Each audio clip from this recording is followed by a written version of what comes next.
তো আজকে লোকাল মুরগির ঝোল হবে, তো আমি কড়াইয়ে তেল দিয়ে দিচ্ছি। তো আমার বন্ধু কয়েকজনে লোকাল মুরগি এনেছিল, তো আমাকে বলেছিল বানিয়ে দিতে। তো আমি এখন এখানে লং দারচিনি এলাচ তেজপাতা তেলে দিয়ে দিচ্ছি। তো আমি কুচানো পেঁয়াজগুলো ঢেলে দিচ্ছি, বাস নেড়ে চেড়ে আদা রসুন জিরে টমেটো পেস্ট করে নিয়েছি। তো এখন আমি সব উপকরণ দিয়ে মেখে নেব মাংসটা। তো বন্ধুরা, আপনারা দেখতে থাকেন আমি লোকাল মুরগির ঝোল কিভাবে বানাবো।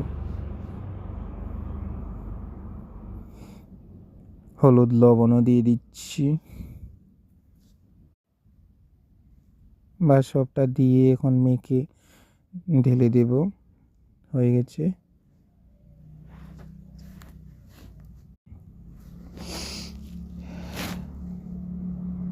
এখন নেড়ে চেড়ে 10-15 মিনিটের জন্য আমি ঢেকে দেব, বা চুলার আঁচটা মিডিয়াম করে দিতে হবে। হয়ে গেছে, আমার মাংসটা কষানো হয়ে গেছে। তো এখন ঝোল দিয়ে দেব,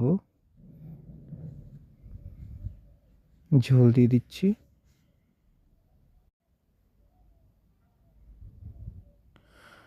তো বন্ধুরা, আমার লোকাল মুরগির মাংস কেমন হয়েছে তো লাইক কমেন্ট করে জানাবেন।